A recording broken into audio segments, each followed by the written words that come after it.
Some voices are never heard until the fight for justice makes them impossible to ignore. Today, we honor a story that demands to be told. Don't forget to like and subscribe, turn on the notification bell, and leave your thoughts in the comments below. We're a small channel trying to grow. Your support means a lot. The sun had just begun to dip beneath the horizon when Lila Anderson stepped out of her apartment building, the familiar hum of her quiet neighborhood wrapping around her like a protective blanket. At 22, Lila was the heart of her small town, a free spirit whose laughter was a melody that echoed in the streets and whose kindness was etched into every soul she met. She worked at the local library, a job she loved because it was a place of stories, dreams, and quiet magic. But what she craved most was connection, not just to books, but to people. To her father, David, she was his entire world. David, a man marked by gentle strength and a father's quiet devotion, had raised Lila on his own after her mother's sudden illness had taken her years ago. Theirs was a relationship stitched with small moments, shared breakfasts, late-night talks, and a bond so deep it defied words. He had watched her grow, sometimes with a protective fear he rarely voiced, sometimes with a pride that glowed bright enough to light the darkest rooms. That evening, Lila had plans to meet a friend for coffee downtown, a simple routine in their sleepy town. David watched her leave, her steps light, her smile bright. She carried with her a sense of freedom that he envied, but he was content knowing she was safe, knowing she was out there living her life. But the night did not unfold as expected. Hours slipped by, and Lila did not return. The clock ticked past midnight, past every late hour she had ever kept. David's calls went unanswered. Panic crept like an icy tendril up his spine. The police assured him it was too soon to worry, that she was an adult, that sometimes young people got lost in their own lives for a time. But David knew something was wrong. The morning light revealed a void that swallowed their home. No messages, no signs, no clues. Days blurred into weeks. Flyers bearing Lila's radiant face cluttered the town. Friends and strangers alike searched. But Lila was gone, swallowed by a silence that no one could explain. Then, one chilling morning, a package arrived at the police station. Inside was a photograph, an old Polaroid, its colors faded and edges curled. It showed Lila sitting on a bench, her eyes distant, her expression unreadable. On the back, a note, written in a shaky hand. "I'm not who you think I am. Trust no one." David clutched the photo like a lifeline. Was it real? Was she alive? Was she warning him? His desperation ignited a personal crusade. He sifted through her online life, unearthing secret conversations and hidden struggles. Lila had confided in a mysterious stranger, someone who spoke of escape and rebirth. Her posts hinted at a darkness she had never revealed. Following cryptic clues, David traveled to the abandoned lighthouse on the rugged coast she had once mentioned in a fleeting conversation. The lighthouse was a monument to solitude, surrounded by jagged rocks and roaring waves, a place where echoes of the past seemed trapped in time. Inside, he found signs that Lila had been there, scraps of paper with hastily scrawled poems, a torn scarf, a map with red marks. But no Lila. A mysterious phone call in the dead of night brought a voice whispering, "Look deeper. She's closer than you think." It could have been hope or a cruel joke. David's search led him to a derelict railway line, where he discovered a pendant he knew belonged to Lila. Fresh footprints vanished into the shadows nearby. A local hiker reported strange voices and fleeting shadows. One night, a figure darted through the trees, unseen but not unfelt. Haunted, exhausted, and unraveling, David refused to give up. A year passed without answers, but his heart refused to surrender. Then, a knock on his door shattered the silence. A woman appeared, drenched and shaken, holding a worn journal, Lila's journal. Its pages were raw with fear, hope, and secrets. She wrote of hiding, of betrayal, of running from shadows she couldn't name. The last entry was a desperate plea. "If you find this, know I am still out here, waiting, hoping, living." David's resolve hardened like steel forged in fire. The search was far from over. Outside, Night settled over the town, thick and silent. Inside, a single unanswered phone vibrated, a message blinking on the screen. And somewhere, in the cold dark, a faint light flickered.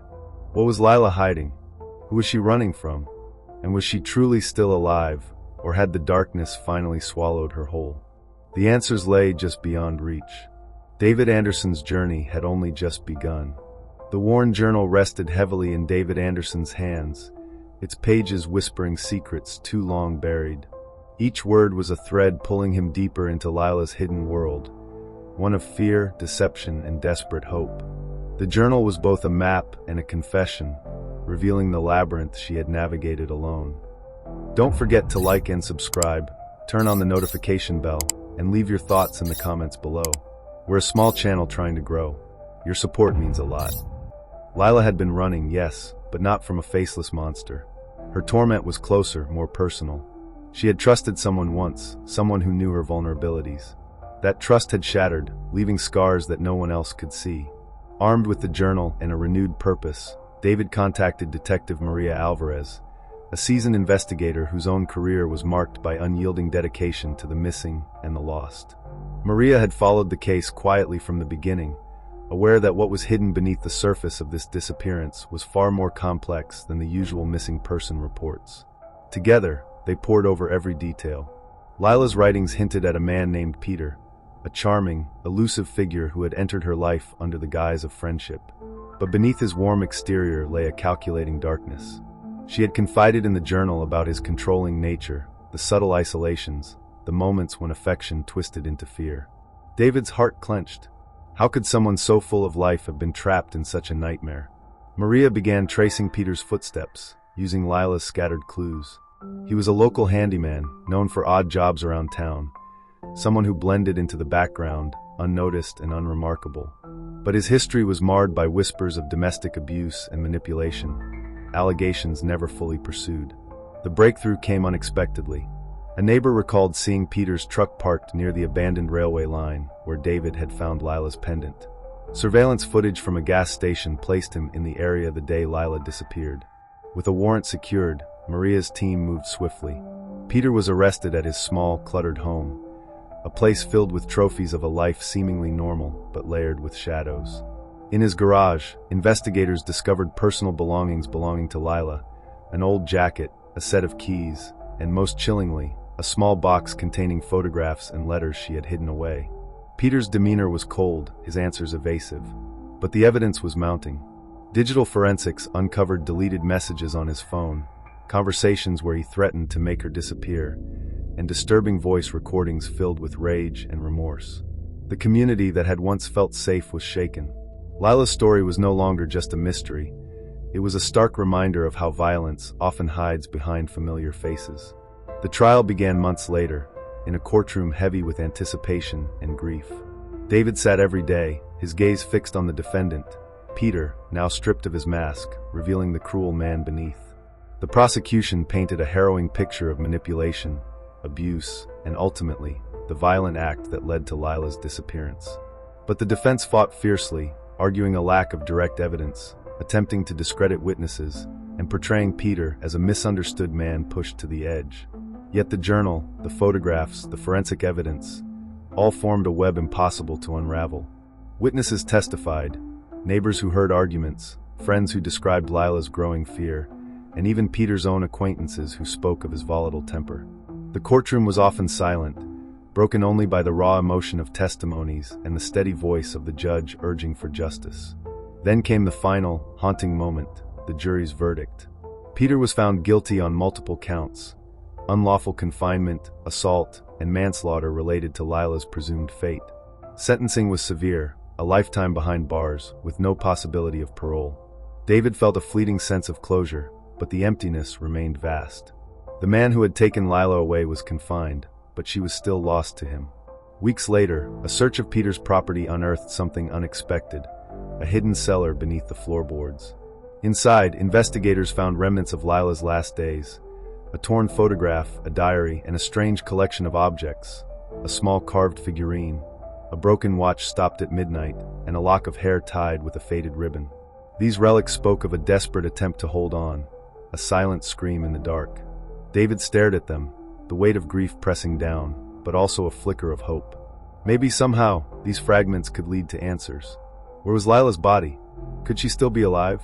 The investigation reignited, this time focusing on the hidden cellar and Peter's broader network of secrets.